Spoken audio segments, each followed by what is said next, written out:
тэд таалагдаагүй, барьцаалах боломжгүй, золиослох шаардлагатай хүмүүсээ тэр хонглоороо ямар ч шудраг осны хэмжүүр байхгүйгээр зохиомл хэрэг үүсгэж, ялтан хэрэгтэн болгож чадаж байна.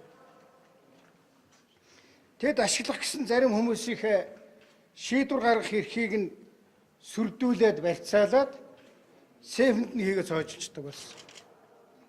Цооштой сейфэнд чухал шийдвэр гаргагчдын эрх мэдлийг барьцаалсан энэ хувилдагчид Монгол улсын тусгаар тогтнол халдшгүй байдалд аюул занал учруулах хэмжээний эрх мэдэлтэй болж хүссэн шийдвэрээ зургаараа гаргадаг боллоо.